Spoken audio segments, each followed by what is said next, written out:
Hey, welcome back, ladies and gentlemen. Sean with Blue Ridge Silverhound. We got the Monday market report for the week ending September 18th, 2022. A little bit of a quiet week this week, as we've seen the not so much the market, but we are going to be taking a look at great collections and their particular market slow down a little bit, especially after a very hot consignment with the number one red copper registry proof coin set for Lincoln Cents finally coming to a little bit of a close here. But, yeah, we're going to keep on going. Still some registry sets, coins, major candidates to talk about.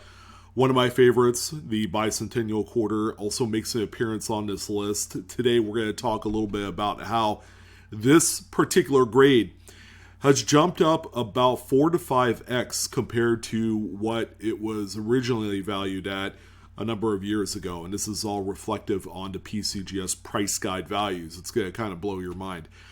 But yeah, a number of really beautiful coins this week. Some perennial keys in there, a few type coins that are quite scarce with full strike designation. We're going to talk a little bit about all these different modern post 1900 moderns is what we normally focus on this. Of course, they're all graded. So, yeah, pretty nice. A little selection. We have, I would say, a pretty healthy mix of both PCGS and NGC graded coins for you guys to consider. NGC usually is kind of like a tier 2 grading company through it all. People still do love him. I love him too, for specific coins, but if you can't get one grade at PCGS, you can always send it to NGC. Maybe, they'll hook you up with a half a point grade higher or more. Really depends. But, yeah, the market overall still very strong. It's just, a quiet week, an off week after so many huge, phenomenal, banging coins coming out in the market here since Labor Day. Where we do see these auction companies take a little bit of a breather of the big stuff, and they'll commence probably next week or first week of October. We shall see. But you guys know I do these once a week as kind of a barometer check on the overall modern coin graded market, and it's a great indicator for a lot of you that are looking to either buy the coins or target specific dates that you personally want to send coins off for grading. There's always going to be a need. No thanks to the registry set, there are plenty of needs in just about every date. We also have one of the most modern graded nickels I've seen on this list today. So let's go ahead and jump right in. All coins, of course, from greatcollections.com. If you're looking to add a premier piece to your collection, look no further. They are one of the top tier auction sites, probably better than eBay, more reliable than eBay, and they do weekly auctions, and we've seen some pretty big stuff come from them. So look no further. And if you're looking to consign some pretty big coins yourself, some of those old type pieces, maybe some early gold, they're also a fantastic company. They'll make sure that your coin is advertised appropriately, and they will give you a really nice consultation service. So there you go. All right, let's go ahead and jump right in. We have a 1995 Lincoln Memorial Cent. We've seen a few of these sell here in the last few months. Yet again, here is another brilliant example, this time in NGC Mint State 69 red. No doubt about it, this is the top grade for this coin by both companies, both PCGS and NGC. So where exactly does this fit? Is this kind of like a variety collector's kind of dream coin here, or is this yet again another variety that'll end up in a all-star Lincoln Cent registry? Well, you probably make the argument that it could fit in both categories. This particular example here is sold for $1,580.62 through 32 bids. So there you go. I might add that in there. How many bids it took for to get to this price. All right, so you'll know that with each and every single listing. Coming up next, another coin that we've seen pop up on Great Collections. And I love talking about this one because it's just an interesting case of what could have been. This could have been the 1969S, kind of major double to die. It's quite scarce. It's a 1970S. They're all large dates. This one is a PCGS Mid-State 64 red. Shows large date DDO FS101, and that's the Cherry Picker's Guide number. The Favaz Stanton number, which is commonly associated with that. A lot of major doubling on both the Motto and Liberty. Those are your strongest areas of doubling, along with a little bit on the date as well. This one ended up selling for $2,756.25 through 32 bids. Now, we've seen a few of these here in the last few weeks, and I think they were probably a part of the number one red proof copper registry set. Here's another one here, 1967 special mint set, aka the Proof Coins 2.0. All right, they made SMS coins during a 3-year period from 65 to 67, right when they were trying to get away from doing proof coins. The collective masses of collectors said, we want something. Bring back the proof coins. So it's kind of like a happy medium. They produced SMS coins, which are a combination of a satiny business strike to a proof coin. However, the rarity comes when you're trying to identify ultra cameo coins, kind of like you would on a normal proof coin. They're quite tough in the SMS series. Here's one right here that grades NGC Mint State 66 red, ultra cameo. So it's got some nice frost on all those devices that are in relief on there. This particular coin sold for $3,206.25. And that's with 25 bids, it looks like, for this one. So, again, this is probably the most low-hanging fruit opportunity for a lot of people if they're looking to get into making some sort of money in the grading space. Finding some of these SMS sets out there, whether it's through a coin shop, which they really don't cherry pick them for cameo contrast coins like this one, but coin shops, shows, collections, people bought a lot of these back in the day when they were made available by the Mint. Certainly opens up a door of opportunity here. And, again, if you're able to find that ultra cameo or deep cameo example, those particular coins will be very handsomely rewarded to its hunter, searcher, gatherer guy. 1959 Lincoln Memorial Cent. This one's pretty. It's got a little bit of a rose tone on the reverse. This one is a PCGS Mint State 67 red this time. No doubt about it, this is a registry set written all over it, And the coin is a beautiful red with the toning, and I would imagine it's one of the top grades that you could get of this particular coin, which is not an easy feat to begin with. This one sold for $1,694.25, and that's with 12 bids combined there. Another tough one here, 1957 Lincoln Wheat Cent. Another NGC coin here. This one's a Mid-State 67 red, which is normally the grade that you want for these coins to be worth a spit. So something to keep in mind, that is not an easy grade to achieve on these. Oftentimes a lot of these coins are plagued with all sorts of planchet nicks and broken luster and things like that. They're not really easy to cherry pick, all right? Even if you were thinking of sending them to NGC because you think you'll get an extra grade bump, yeah, it's a tough one to negotiate, and I don't personally recommend it at all. And the rewards, they can be pretty nice. This one ended up at $1,665. This was the low price for this coin, as there was one bid that came in and took this one off Great Collections' hands. Few more Lincolns. We have a 1940S, not a particular tough grade to find in mint state condition. It's just going to be a matter of finding the cleanest example that will appeal to the registry set crowd. This one is a PCGS Mint State 67 red, and it's got the plus designation on there as well. It's a CAC green bean. which is great to see on these coins, especially registry set coins. It's more or less an audited type of grade by another company that pretty much gives their stamp of approval on the numerical grade that the grading company assigns to it. This one sold for $2,251.12 with 26 bids.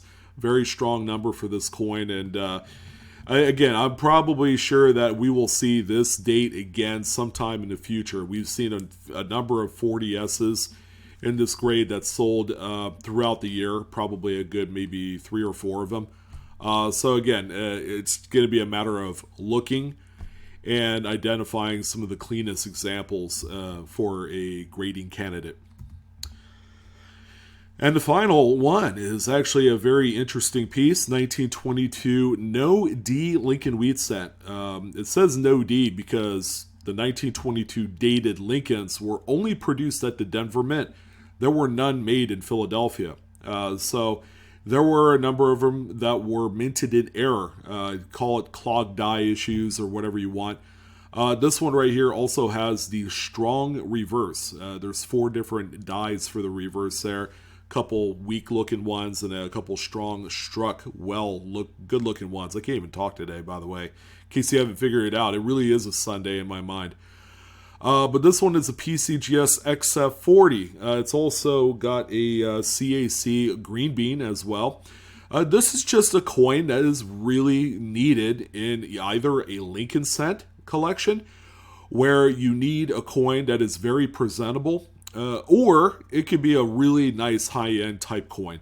It also appears that there's even a little bit of a metallic inclusion on the reverse. You can see it over the letter O and 1, which is also pretty neat. It's not notated on the label. You know, it's kind of minor to even bring it up, but that's pretty cool to see. This one sold for $2,084.62 with 21 bids.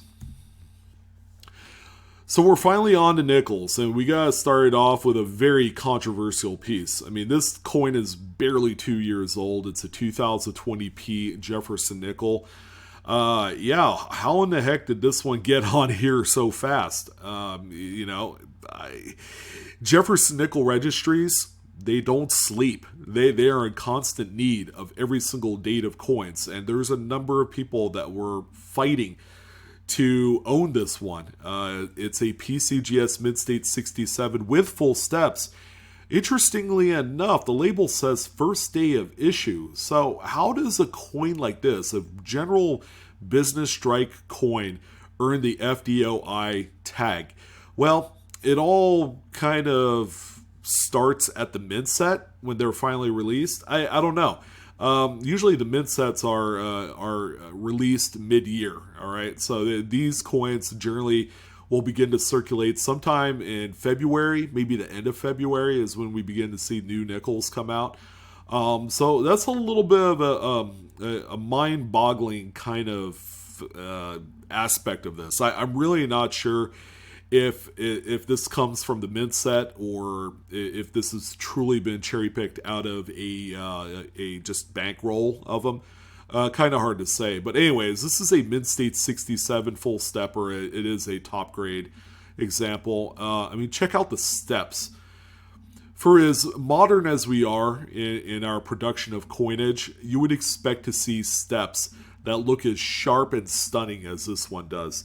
So this one ended up selling for $1,153.11 with 24 bids. There was a lot of activity on this, and again, it just proves that the registry set crowd, if they see something that they want that doesn't pop up at all, they're going to fight for it.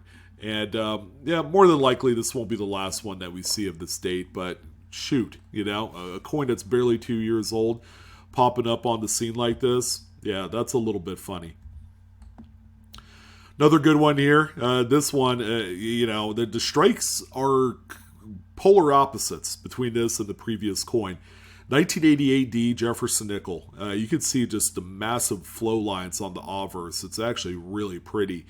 It's so heavy that it's going to radiate a different kind of luster, which is just an overall really neat looking appearance. If you've ever seen one in person, they are stunning.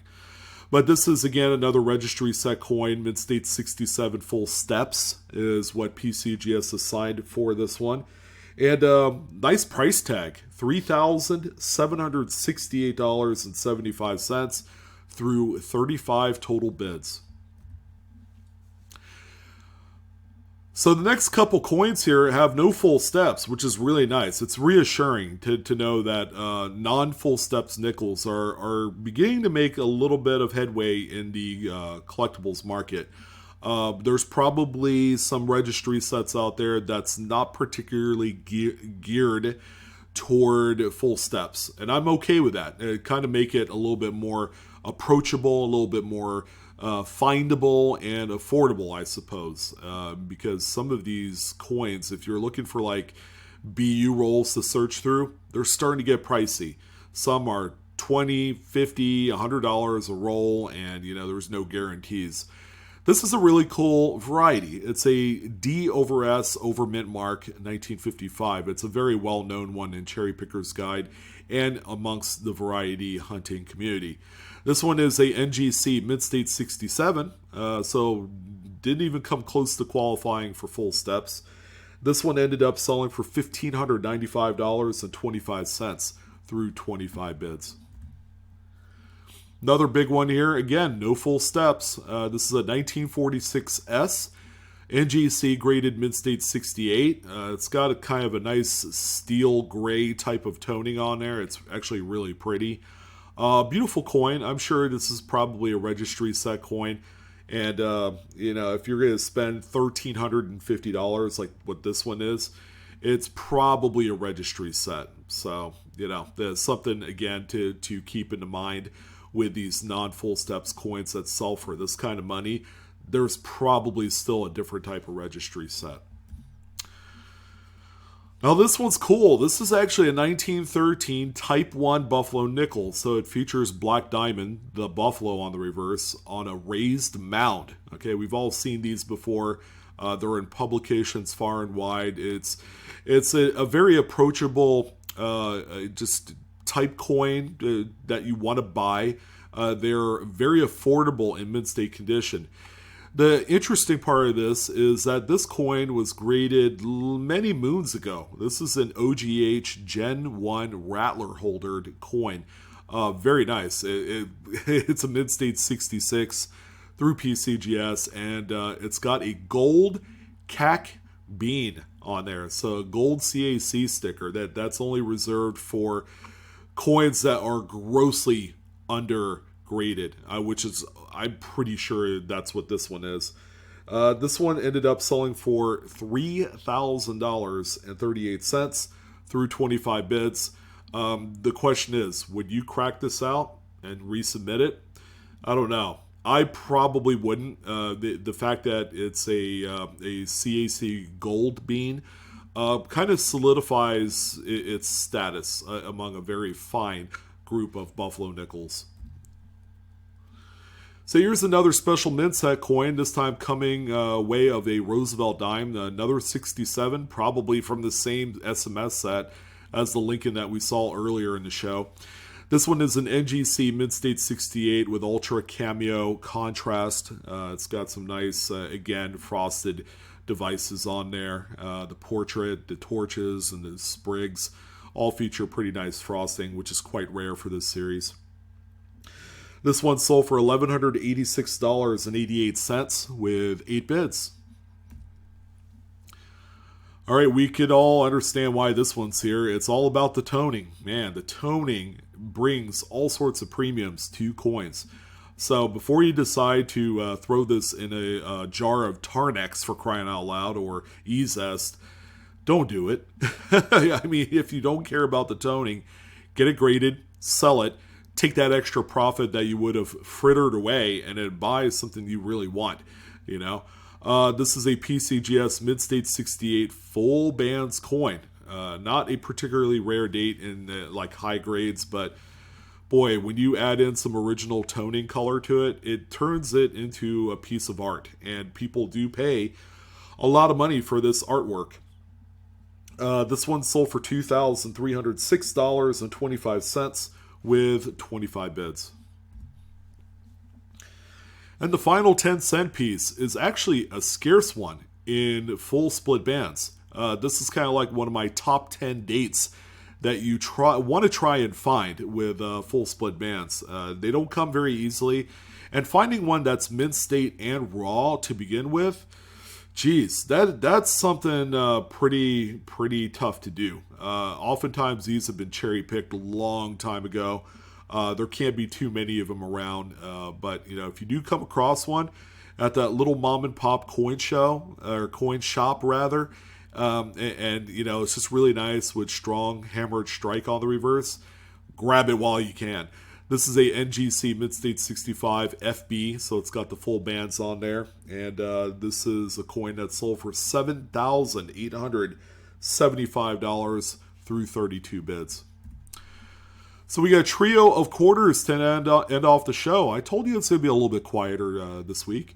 Drummer Boys. All right, so an ever-popular design for something so modern. This is a PCGS Mid-State 67 Plus clad version. All right, so this is a copper nickel clad. This is what you and I are used to seeing in circulation. Although probably not at this particular grade. The ones that I've come across are, pretty well circulated.